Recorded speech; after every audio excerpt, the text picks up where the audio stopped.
Okay, that's about as good as I can look given being this tired.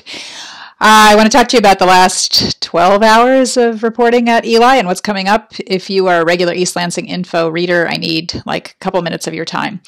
Last night I was at Planning Commission because I needed to talk to some planning commissioners about a story that Jesse Gregg and I are working on with regard to a zoning code change that may actually impact your house if you live in East Lansing and you probably don't know about it. And this morning I woke up at about 5 o'clock in the morning to a news release from the police department indicating that there had been a shooting and somebody was seriously injured on the north side of town. So I hopped on and immediately turned the press release into what we knew that I could make comprehensible for our readers. And Nichols got up and worked on editing, worked with me on getting the photos ready, and got that out to our readers. I then further interviewed Deputy Chief Police Gonzalez, who's always very helpful, and got more information for our readers and worked with me on that as well. And in about an hour, I've got to go to the Downtown Development Authority to support my reporter, Dan Totske, who's an MSU PhD student in communication, who is reporting for us on the Park Place project. The reason I go with Dan to that meeting is that the DDA meetings are not recorded, which means we typically need 2 reporters there to make sure we're accurately reporting for you what's going on. So that's just some of what's going on at Eli. This week also, we had a big story from Caressa Wheeler with regard to redistricting of the elementary schools and objections by some parents to that. We have Chris Root currently working on a story for us on city finances. She went to a state level meeting yesterday regarding that. They'll bring that next week. And Canberra brought you some relief, some happy news of Ali Gibson-Murad, who has started a Scottish Highland dancing studio in East Lansing. And Chris Wardell brought us the news that Rob Lutz is playing at the Pump House this weekend. This is what we bring you at Eli, and we need editors, we need tech people, we need databasing people, accountants.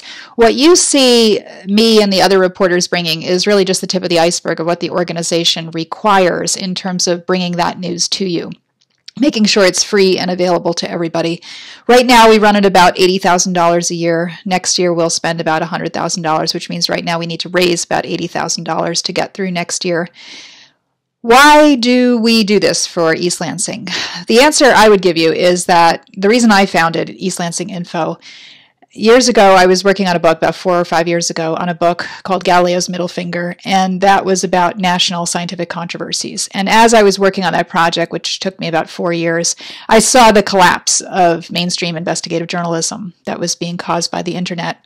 Nowadays, we're all talking about it. Then we were not talking about it so much, but I could see it happening right here in East Lansing. And I felt like my own community deserved news. We didn't really have anybody doing regular reporting on city council, anybody doing regular reporting on school board, anybody doing investigative reporting on what was going on. No crime reporting to speak of, except if there was something really extreme. So I founded this organization, which is a citizen reporter news organization that brings factual, accurate information to the people of East Lansing. And every community deserves this. Every community in America, in the world, deserves to have a hometown news organization that is bringing them nonpartisan, factual news on a regular basis. But very few have it now, and that's because of the economic collapse of journalism in America. I'm not going to deal with that question of why that happened today and what we can do about it. What I can tell you is that our neighboring cities, Lansing, Okemos, do not have what East Lansing has. They do not have anyone doing regular reporting on their government, regular reporting on their schools, regular reporting even on their arts and entertainment. City Pulse brings some of that, LSJ brings some of that, but no other city in this area has what Eli is bringing to this community. And we would love to replicate it everywhere. And I'm talking with national organizations that we work with on how to replicate that. But in the meantime, we need to keep East Lansing Info going, and to do that, I've got to raise $80,000 by the end of this year.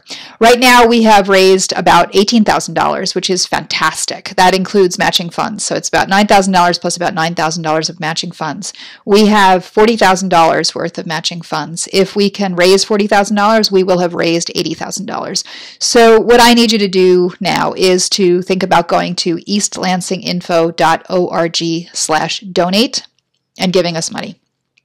I will put that money to good use. I don't get paid by Eli. I donate my services, but I need money to keep my team going. My tech people, my managing editor, Ann Nichols, my reporters, my database folks, my accounting folks, we run on a shoestring because everybody's willing to work for very little money, but we have to have money to get through this system. And if we don't have the money, we close down.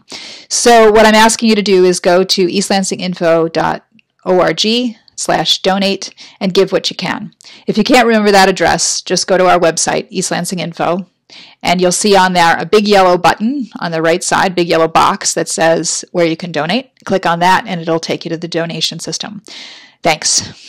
And we really appreciate your help. The whole team does. It is an awesome team of people. I have to say, working with them is the biggest privilege of my life. So please help me help them do this work for you and keep this community out of a news desert, watered, fed, and informed.